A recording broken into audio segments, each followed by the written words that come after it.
Vous l'avez bien souligné, alors que le soulèvement de la jeunesse et des femmes en particulier est entré dans sa 7e semaine, la haine du régime, à la fois sauvage et calculée, est devenue une véritable lame de fond qui n'épargne plus personne et préfigure une véritable révolution.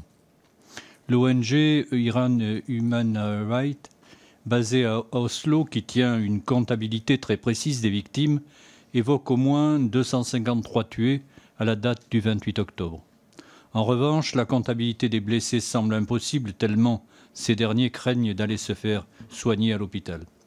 Même si elles ne sont pas forcément fondées, les rumeurs de l'incorporation de milices venues des rangs du Hezbollah du Liban ou de Assaïb el-Haq d'Irak, afin de réprimer plus férocement encore les manifestants, font froid dans le dos. On peut craindre une fuite en avant dans la répression de la part d'un régime qui est aux abois. Ainsi, toute tentative de renforcement des sanctions ou au contraire d'appel à la modération de la part des démocraties occidentales peut évidemment avoir un effet inverse à celui recherché.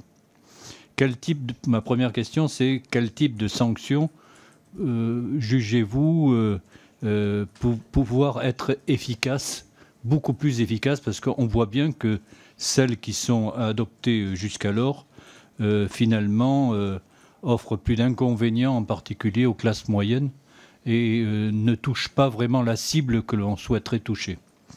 Il serait temps, comme nous l'avons fait en ce qui nous concerne, nous l'avons fait récemment pour dénoncer le génocide contre les Ouïghours, de proposer une résolution de soutien au peuple iranien en lutte et faire stopper ces violences du régime iranien. Merci.